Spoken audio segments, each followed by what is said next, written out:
Our purpose is to build a holistic voice that creates a community of like-minded, healthy people for a healthier planet. Our goal is to unify the community, nourishing the growth in mind, body, spirit, awareness, and wellness. We want to engage our community and visitors so they have access to powerful momentum of the holistic presence in our community. We do this by creating awareness through interviews, providing education and awareness of cutting-edge modalities. We also provide access for consumers to quality natural health and wellness professional and practitioners and like-minded business that support this community. Thank you for listening with us on Healthy Planet One.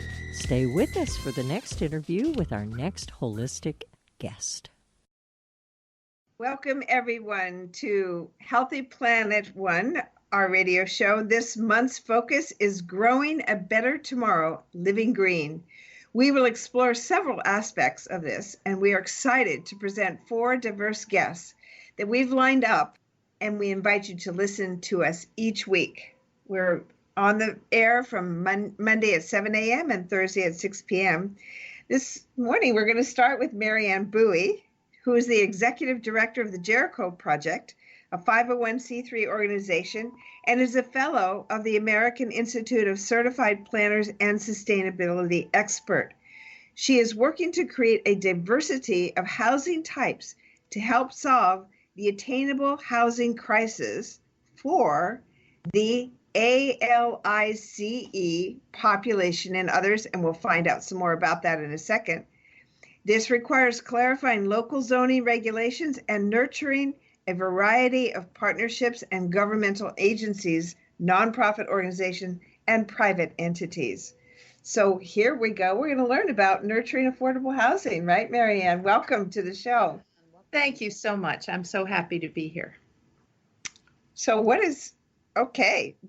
I heard you, Kimberly, did you have a question right off the bat? No, I said hi, Mary Anne. But yes, we're very excited to learn about what we have going on. So what's wrong with the way our housing is right now, Mary Anne? So what's wrong with our housing right now is that it is not diverse enough. We only seem to have a few housing types. We have the single-family home on a single-family lot in either a gated or non-gated subdivision. And then we have, in Sarasota, we have condominiums, which are high-rises oftentimes, but they're individual units, and they're also quite expensive. Both single-family homes and condominiums are definitely going to cost a lot more than what many people can afford. We have very few reasonably priced rental units, and we have even fewer of what I would call diverse housing types, which is what I want to talk about today. So what will it take to change our housing choices? This is a lot to go on here, because we've got a lot of homeless and all that stuff going on. I'm sure that's a big contribution. So what are our housing choices? So first of all, what it'll take to change our housing choices is really looking clearly at how we can add diversity to our housing, so it's not so much of a monoculture, if you will. What we're trying to do is find small houses, shared houses, houses that can be put close together so people can live in community, houses that can be very functional and clustered so that people can actually afford them. You see, it's the population that can't afford the housing types that we're really looking at. I know when people talk about affordable housing, their mind typically goes to the homeless population. Mm-hmm. But the truth is there's a whole lot of people that are spending way too much of their money, of their available money in the door on housing. So instead of spending $500 or $600 or $700 a month, they can't get away without $1,400 or $1,800 or $2,000 a month. Or even higher. Or even higher. Uh-huh.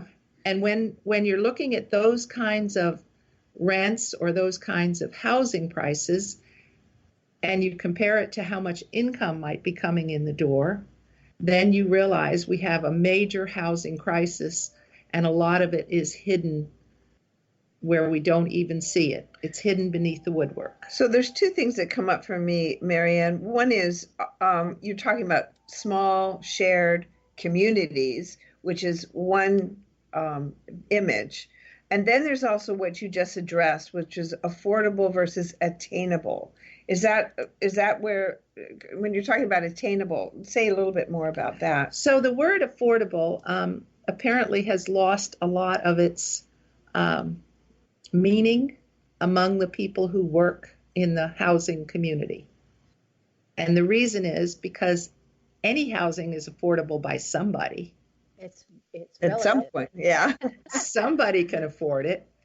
But unfortunately, the people that need the houses can't afford it. And that's what you mean by attainable. So that's what we're talking about, attainable. So what we're looking for is housing that is attainable with people's budgets. So before we go on to this really important question I have next is, people are into these tiny houses, and is that going in the direction you're talking about, or communes, the old commune kind of concept?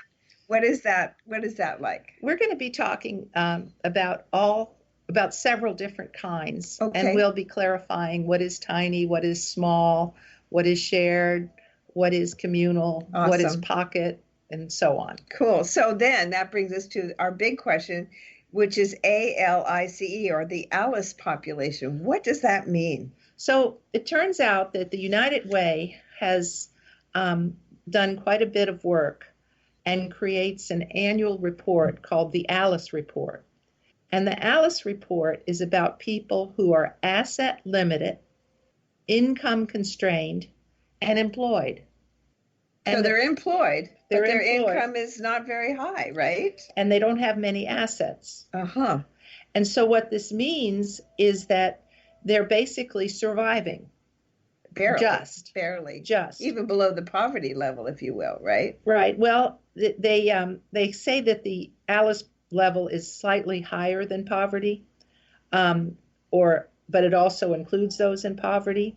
So in Florida right now, we have about 54% of the people above Alice threshold, which means 46% is below the Alice threshold. So we have 46% of our population in the state of Florida that are either in poverty, which is 14%, or in the Alice segment, which is 32%. Wow. And that's taking just Florida as a picture at this point, right? Right. Looking at all of Florida. Now, when you look at this population, we know that 78% of the households that are led by single females are Alice or poverty level. So there's a lot of women in this circle. We know that in Florida right now, low-wage jobs dominate the employment landscape. And nationally, 29% of all workers have a second job. So we get into this conversation of the gig economy, which is where people put together 2 or 3 jobs. They're part-time jobs because they can't get full-time, or maybe there's one full-time and a couple of short-term jobs. So everybody's working the gig, the gigs with plural, right? Yeah, the gigs with plural. Got it. Uh-huh. Even 18% of full-time public school teachers nationally have a second job. 18%. Yes. Mm-hmm. So really what we're trying to do is we're trying to help all of which is a very large portion of our population, right? If we're looking at 46% of the population in the state of Florida that needs some help and some new possibilities for housing, this is a huge group that need to be out of just a survivability kind of situation. And a lot of that group you're saying is 78% are single female headed households? Is that what you're saying? I'm saying 78% of the households that are single female are in the Alice or the poverty group. So it's really because, when you look at wages, you can see in Florida, 67% of all jobs are less than $20 an hour. Mm-hmm. 27% are 20 to 40, 5% are 40 to 60, none are 60 to $80 an hour, and 1% are above $80 an hour. Oh, so wow. Really, most people out there are getting less than, 67%. Most people have jobs that are less than $20 an hour. It's not far from 3/4. That's not far from 3/4. Right. And you add the other 27% that are $20 to $40 an hour. So you see that we're building these houses in Florida, which apparently are for the 1% that are making above $80 an hour, or people that have already made their money in other communities. So, how do you reconcile multi-million-dollar condominiums and rents at $1,800 or $2,500 a month for a one-bedroom apartment? How do you reconcile that with the reality that people aren't making any more than $40,000 a year? Well, it sounds like you're. Go ahead, Kimberly. Yeah, I wanted to ask a question about the graduates. Even graduates from college it seems like it's a totally different landscape today than it was potentially when I graduated. And a lot of them end up living with their parents for a time, or it's definitely about getting a roommate situation. So it would appear to me that even that demographic has some limitations with housing. Absolutely. The millennial or the newly graduated population has major issues.